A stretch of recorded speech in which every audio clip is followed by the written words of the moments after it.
Chapter 1. The Law and the Legal System. Why learn the law? What value is there in learning the law? Not everyone is going to be a lawyer, but everyone is a citizen in our republic. It's important to know the law for several reasons. Perhaps the simplest reason is because you don't want to go to prison. I'd say that probably is a pretty good reason.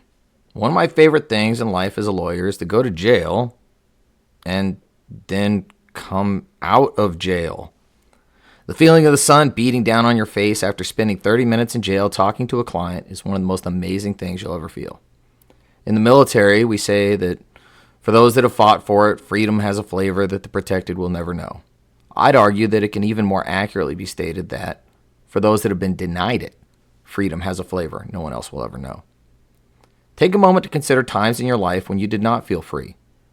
Add to that the idea of being put in a cage for an extended period, the way we cage an animal, and you have all the motivation you need to learn the law. There's another saying, and I'll come back to it when we discuss criminal law, that ignorance of the law is no excuse. Well, given the incredible number of unexpected laws in the books, the many sources of law we're soon to discuss, and the difficulty in finding them all, I'd say ignorance of the law is very much an excuse from an ethical standpoint. However, that will not save you from a zealous prosecutor looking to make a name for himself. But there are plenty of other reasons to learn the law. Perhaps you wish to open a business. Are you wanting to start a restaurant? You need to know all the health regulations on how to cook or store food safely so your business isn't shut down. Perhaps you wish to start a construction business. You need to know building codes. You need to know OSHA requirements, as well as how to pay your employees and manage their payroll deductions. Maybe you want to do something simple, like be a freelance programmer or run an Etsy store. Are there things you aren't allowed to ship? Do you have to collect sales tax? How should you organize your business to protect you from lawsuits? The law covers more than keeping us out of jail or running a business. The law impacts our daily lives. Are you getting married? Divorced? Maybe you got into a car crash and you need to know how to protect yourself and the other guy's insurance company. Maybe you need to know how to read a contract to make sure your rental company doesn't take advantage of you. Did you know that handshake agreement that you made was in itself a contract? Knowing the law is important to do your duty as a citizen. How do you know if your local representatives, your governor, or even the president is operating within their limitations and only with the authority granted by law? Kings and dictators govern by divine right and force. Presidents are restrained by the laws we make. Which would you prefer? What is the law? There are many ways to describe what the law is.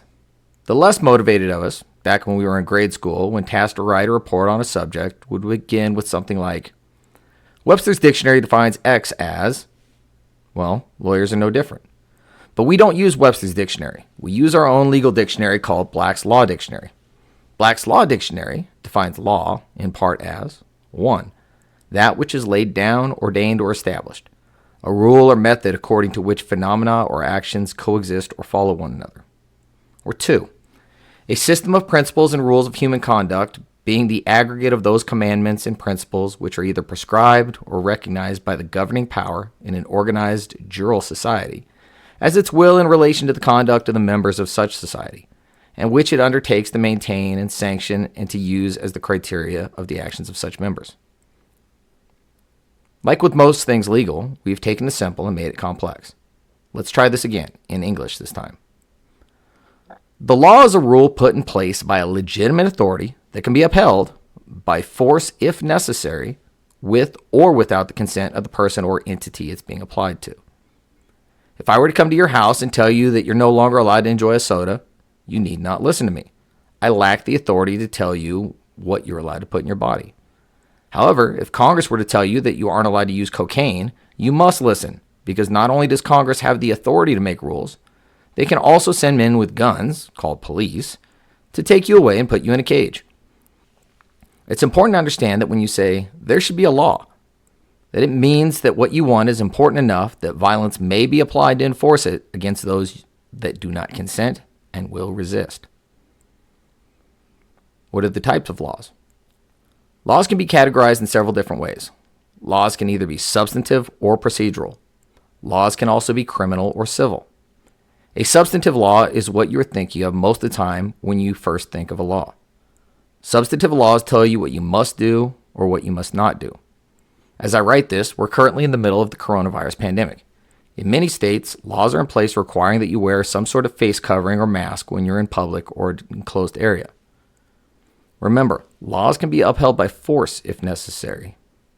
And force, my friends, is violence, the supreme authority from which all other authority is derived. Lieutenant Ratchek, Starship Troopers, by Robert Heinlein. The internet is currently awash with people being arrested, oftentimes quite violently, for refusing to wear a mask. So substantive laws can tell us what we must do, but most substantive laws in place tell us what we cannot do. We cannot drive over the speed limit. We cannot enjoy what is best in life. To crush your enemies, see them driven before you, and hear the lamentations of their women.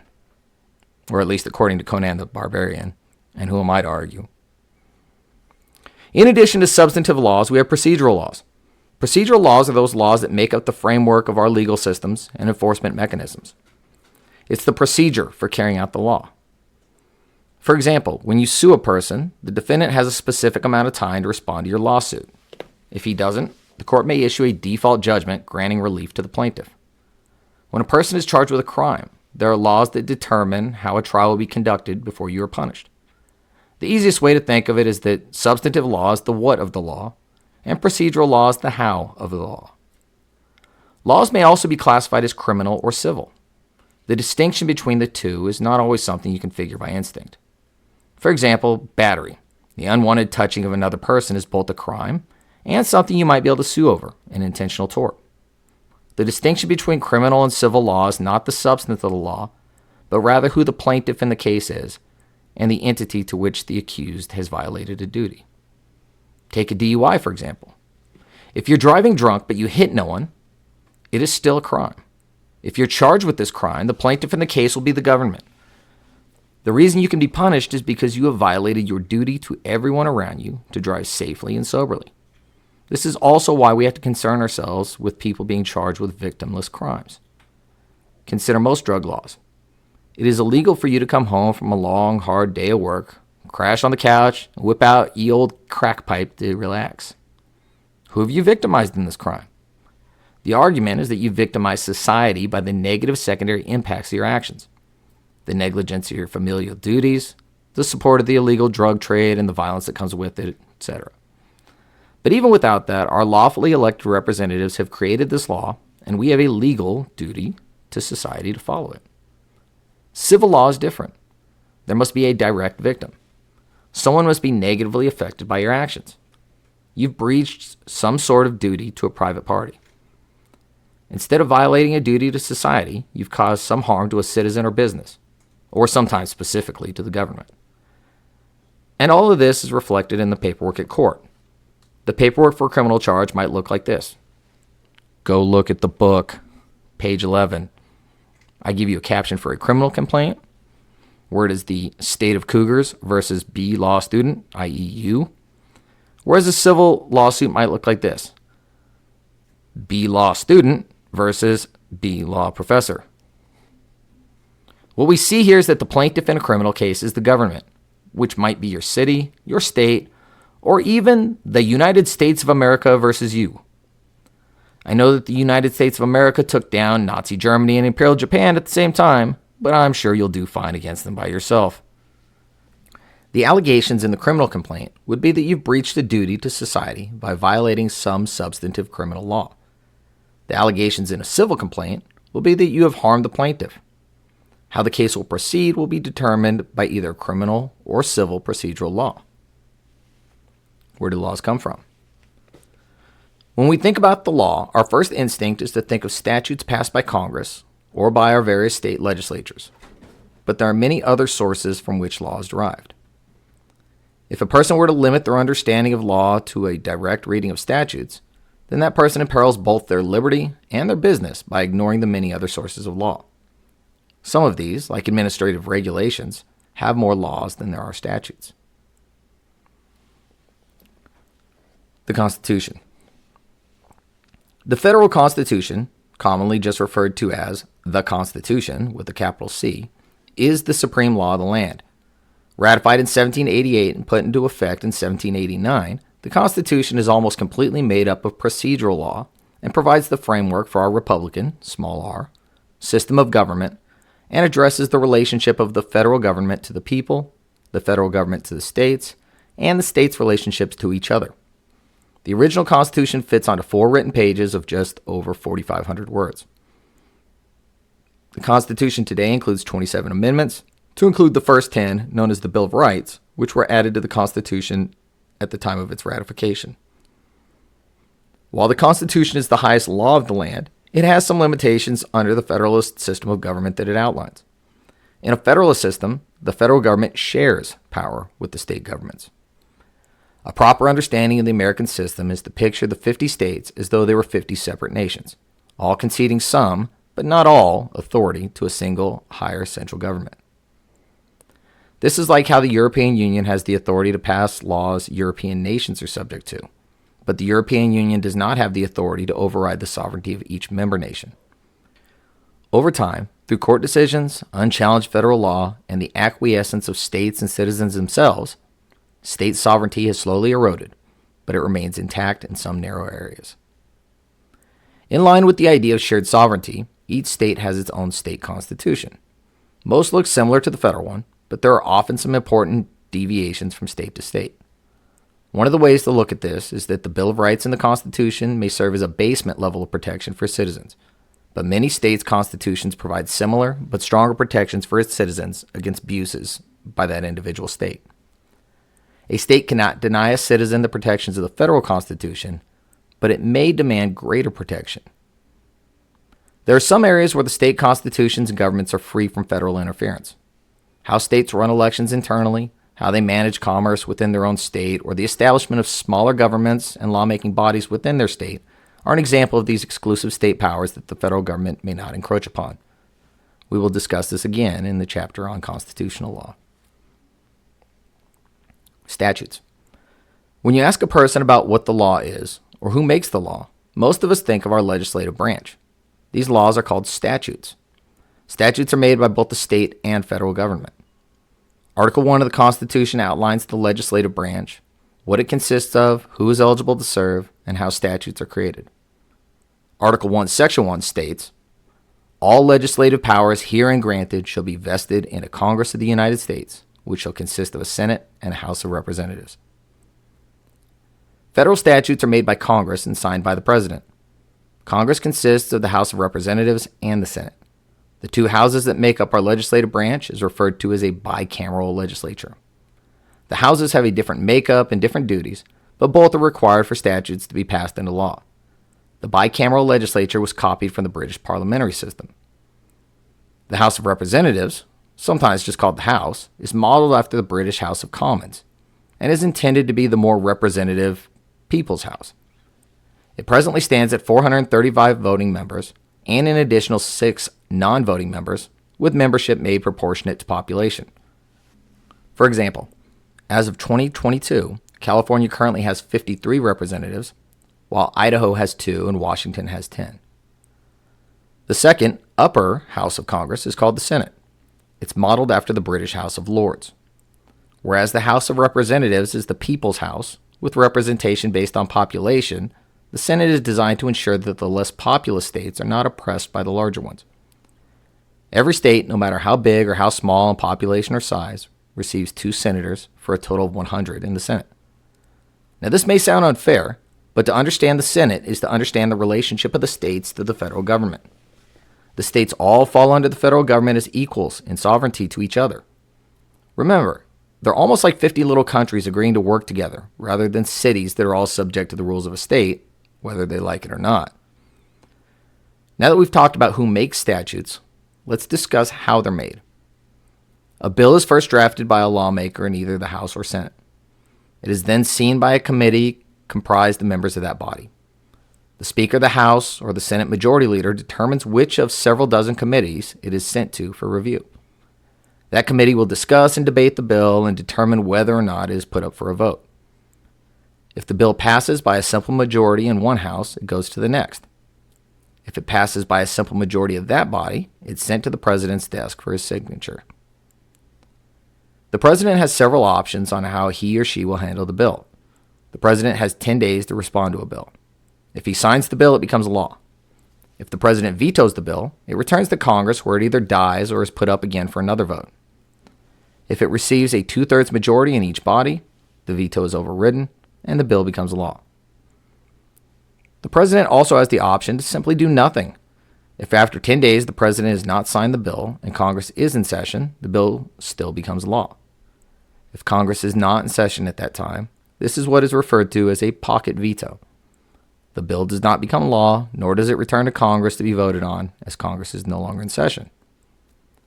Most states create statutes in a similar way.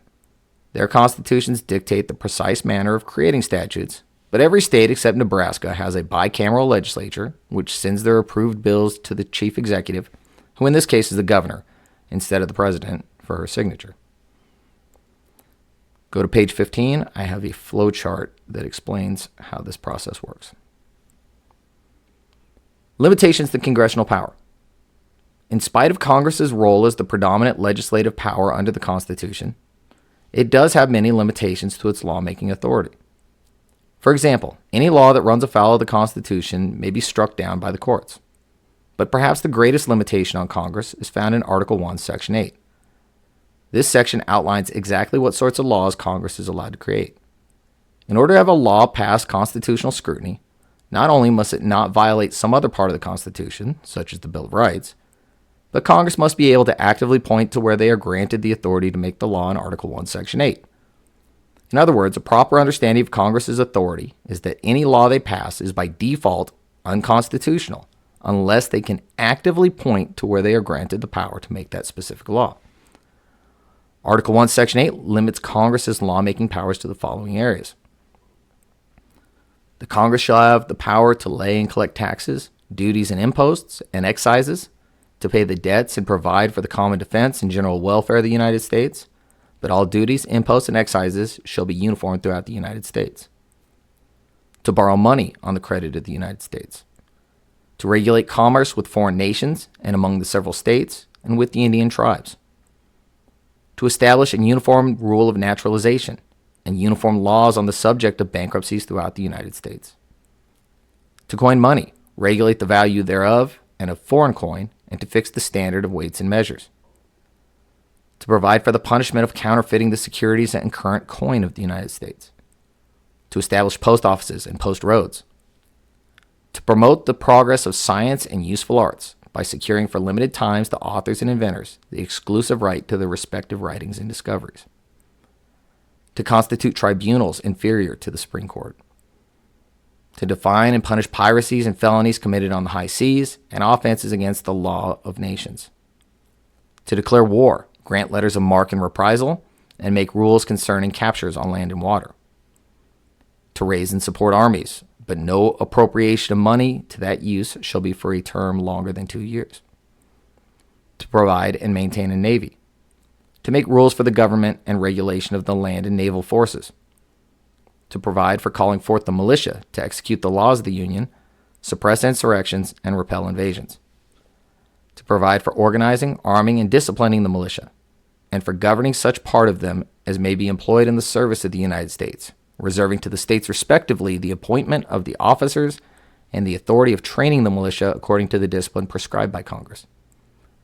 To exercise exclusive legislation in all cases whatsoever over such district, not exceeding 10 miles square, as may, by cession of particular states and the acceptance of Congress, become the seat of the government of the United States, and to exercise like authority over all places purchased by the consent of the legislature of the state in which the same shall be, for the erection of forts, magazines, arsenals, dockyards, and other needful buildings, and to make all laws which shall be necessary and proper for carrying into execution the foregoing powers, and all other powers vested in this Constitution in the government of the United States, or any department or officer thereof. Do not be fooled into looking at this list, Article 1, Section 8, and assuming it really does serve as an actual limit to Congress's power. A plain reading may lend one to feel that way, but take special note of the first, third, and last clause of the section. The courts have interpreted these quite broadly to provide near unlimited power to Congress to pass statutes. We will discuss them in more length in the chapter on constitutional law. Local ordinances. Local ordinances are laws made by local governments. Most of the time, this means laws at the city, county, or township level, but can include any entity the state government has granted lawmaking power to, such as fire and health districts. Local ordinances can address both procedural and substantive law. Local ordinances can address both civil and criminal law. Most of the local services a city offers, as well as the means of funding them, such as sewer and water, the clearing of sidewalks, maintenance of parks, and zoning laws are covered by laws found in local ordinances. Local ordinances also regulate peaceful and orderly behavior within city limits. This includes things like noise limits, discharge of firearms within city limits, open container laws, and other similar laws.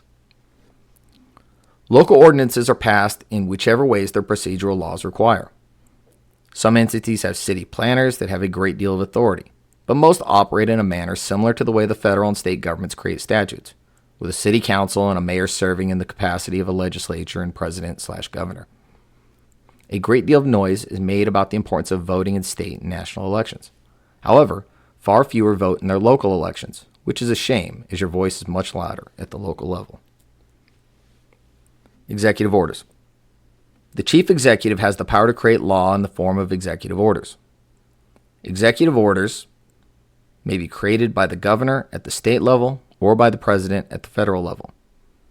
Article 2 of the Constitution addresses the executive power of the president. It is from the statement, quote, "He shall take care that the laws be faithfully executed," in Article 2, Section 3, that this lawmaking ability has been applied from the courts. Executive orders are often considered very controversial. Executive orders, which began as rare and constrained actions, have become much more commonplace and will likely continue to do so as we move further into the era of what many scholars call the imperial presidency. Over his 8 years in office, our first president, George Washington, enacted 8 executive orders, the first being a request to his cabinet to report to him exactly what it is they do. It wasn't until our 7th president, Andrew Jackson, that executive orders entered the double digits, with a record 3,728 during the reign of Franklin Delano Roosevelt.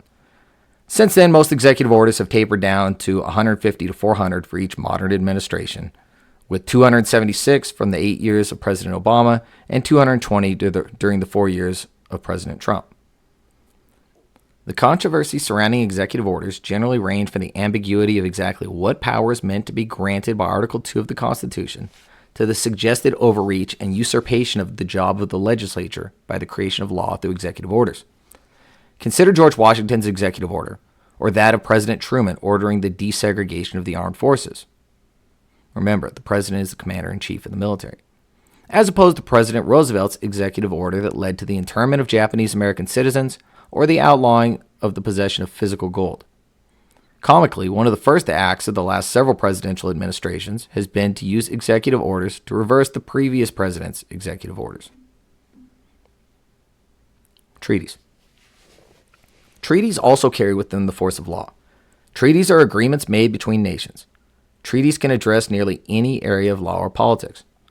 Treaties can be used to end wars, settle boundaries, create economic or business relationships, address intellectual property issues, preserve the environment, protect endangered species, limit nuclear proliferation, and nearly anything else that 2 or more nations can come to an agreement on.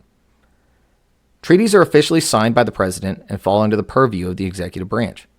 However, the president can only enter the United States into a treaty with the advice and consent of 2/3 of the Senate. Despite treaties having the force of law, they are not made the way a statute is made. The House of Representatives is not consulted, and their approval is not required. Only the Senate's approval is necessary. The Supremacy Clause of the Constitution states that when state and federal law conflict with each other, federal law is supreme. This means that if the president enters the country into a treaty with a nation that runs against the laws or interests of your state laws are rendered invalid if they conflict with a treaty or other federal law. This can be a major friction point, especially in states that border Canada or Mexico. Regulatory agencies. One of the most prolific and controversial areas of lawmaking are those laws made by regulatory agencies. You know many of these agencies by their acronyms: the FBI, CIA, BATFE, NSA, EPA, DHS, DOE, DOT, and so on. These are your alphabet agencies. Administrative agencies officially fall under the executive branch. Federal agencies are under the control of the president, and state agencies fall under the control of the governor. However, there are many independent agencies that the chief executive has much less control over. Administrative laws can be found in the Code of Federal Regulations, known as the CFRs. Rules promulgated by regulatory agencies often fall under criticism because those that come up with those rules, or at least those that write and define those rules, are unelected. In our checks and balances system, there are few checks on regulatory agencies. The only real check there is the people's power to influence their elected executive, who is the president or the governor. Sometimes the president or governor will have a problem he or she wants solved and will then task the appropriate agency to create rules and regulations that advance that interest. For example, under the Trump presidency, following a prominent shooting in Las Vegas, President Trump sought to ban bump stocks. Instead of passing an executive order, he decided to task the Bureau of Alcohol, Tobacco, Firearms, and Explosives, the BATFE, or ATF, to classify bump stocks as machine guns, and therefore cause them to fall under federal laws that affect machine guns. This determination is still being challenged in the court system. Another check on regulations made by administrative agencies also comes through the chief executive. When a vacancy opens, or a new president or governor takes office and wants to take his administration in a new direction, he can nominate a new person to lead that agency. However, any nominee must be confirmed by a majority vote of the Senate. Because of how contentious this may be, especially if the opposing party is in control of the Senate, oftentimes agency roles remain unfulfilled and acting heads remain in control for long periods of time. As of this writing, hearings are underway for President Biden's nominee David Chipman to head the ATF, a role President Trump was unable to fill for his entire presidency. Such hearings have been rather heated, especially given Chipman's involvement in a botched siege of the Branch Davidians at Waco, Texas in 1993, where 74 people, to include dozens of children, were killed. These rules do not apply, however, to agencies considered independent. Administrative agencies have been loosely considered a semi-autonomous fourth branch of government. This is in large part because most administrative agencies perform the duties of all three branches of government. They create law, which is the legislative branch's job. They enforce the rules, the executive branch's job. And they adjudicate violations of their rules, the judicial branch's job.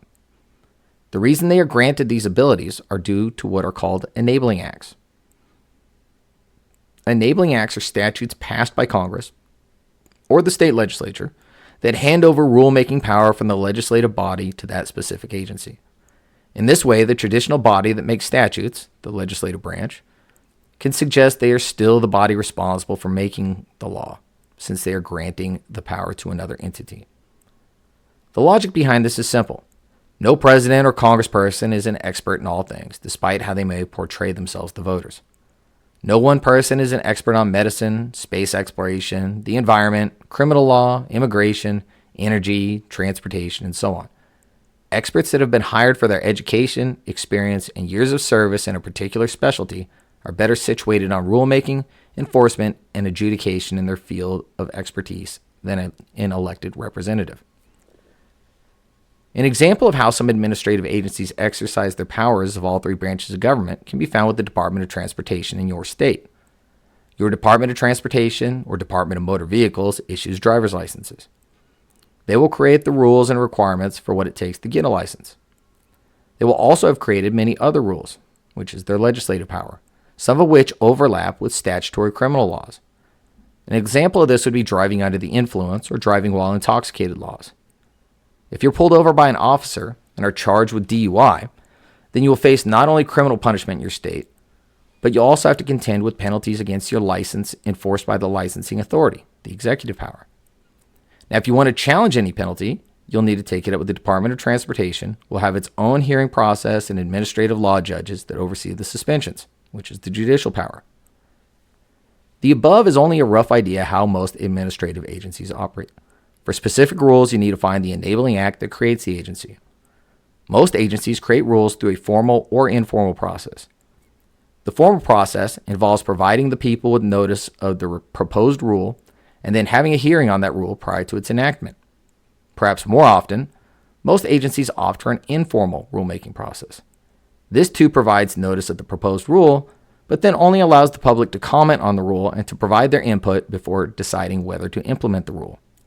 This could also include whether the rule is to be interpretive, simply to advise the public, or if it will carry with it the force of law. The common law.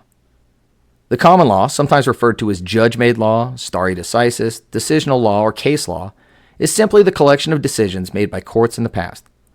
When a court issues their decision on various matters, that collection of decisions makes up the common law. In actual practice, it's slightly more complex, as you'll soon see. In our court system, we have a hierarchy of courts. You could think of it like the military, where you have generals, sergeants, and privates. Generals get to tell the sergeants and privates what to do. Sergeants only get to give orders to privates. And privates, well, they only give order to the poor, powerless sap at the end of their bayonet. The courts also have this hierarchy, and the system looks like this in the federal court system. We start with the Supreme Court, SCOTUS. Then there are the federal courts of appeals, referred to as circuit courts. And then there are federal trial courts at the bottom, called district courts. I have a chart in the book on page 23. The state court system operates similarly. You start with the federal Supreme Court, and then below that is the state Supreme Court. Below that is the state court of appeals, and at the bottom are the state trial courts. Each of these courts make decisions in the cases before them. When you move past the trial courts, those decisions are put into writing. They are referred to as court opinions. But do not be fooled. That is just a nicety, as these are orders with the force of law. They are not simply opinions, regardless of what they're called. A court's opinion may be anywhere from a single page to over 100 pages in length, depending on the complexity of the case. When a court issues an opinion, that opinion generally answers certain legal questions. Whichever courts are below that court in the hierarchy are bound by the decisions of the higher court. In the state system, opinions by the federal Supreme Court are binding upon all 50 states. This is because of the supremacy clause in the Constitution, which states that federal laws are supreme to state laws. However, all other courts in the state system are only bound by decisions within that specific state's courts. On the federal side, the federal Supreme Court's decisions are binding on all federal courts in the nation. However, the Federal Court of Appeals, also known as circuit courts, only bind the federal trial courts, also known as district courts, within the arbitrary geographical boundaries assigned to it. The exact layout of the courts will be covered in more detail in the next chapter. The main thing the common law accomplishes is to clarify ambiguities and disagreements about how to apply the other types of law, and by doing so provides guidance on similar situations in the future. It also provides a mechanism to apply laws to emerging situations and technologies. Our Fourth Amendment freedom from unreasonable searches and seizures went into effect upon the ratification of the Constitution in 1788, and yet it is applied to protect the privacy of modern technology like your cell phone. The case of Central Hudson Gas and Electric Corporation versus Public Service Commission, 447 U.S. 557, 1980, is a good example of case law in action. The Supreme Court was tasked to determine whether a regulation imposed by the state of New York mandating a moratorium on advertising by power companies was a violation of the First Amendment's right to free speech. The court held, or ruled, that the regulation did in fact violate the First Amendment.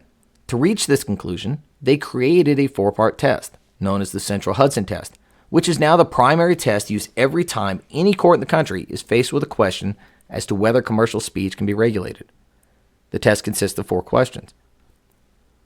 1. Is the expression protected by the First Amendment? In other words, it needs to not fall into another form of speech that isn't protected, such as the stereotypical shouting of fire in a crowded theater. 2. Is the asserted governmental interest substantial?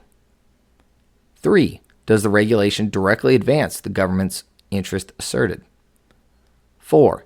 Is the regulation more extensive than is necessary to serve that interest? This 4-part test was crafted by the judges out of thin air, and it is law, the same way a statute is law. So let's say Pullman decides to pass a local ordinance stating that any store that sells alcohol, tobacco, marijuana, or pornography must have blacked out windows and no signs out front.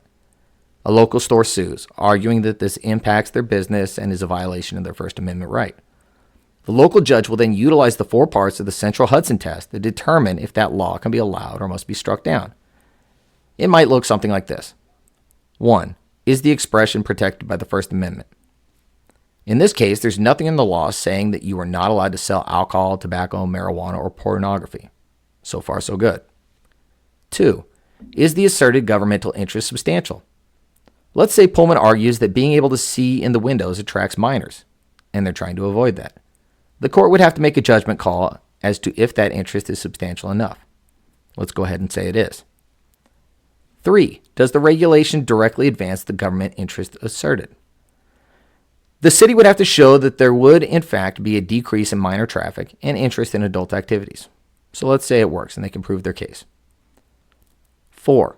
Is the regulation more extensive than is necessary to serve that interest? This law would only affect those activities by people 21 and older and would not regulate other businesses that are illegally allowed to sell to minors. Based on the above, it's likely a judge would allow such a law to stand. But while common law can help clarify ambiguities, it presents its own problems. If you look at the second prong of the Central Hudson test, it begs the question, what makes a government's interest substantial? This opens the door for another possible case for the court to resolve just that one question. The court that hears that case will then have to create a test to answer that narrow question. You'll begin to create tests that only answer one question of another part test. For case law to be made, first you need a case to go to trial. If this resolves the problem, then the case ends there. But often the person who loses the case wishes to appeal the case to the next higher court. The parties present legal briefs to the appellate court. The courts that hear appeals. These legal briefs are often full of case law from other cases made by that or higher level courts to guide this court's decision making. The parties then present oral argument before a panel of judges, referred to as justices. The justices confer and release their written findings, which become binding law on all lower courts.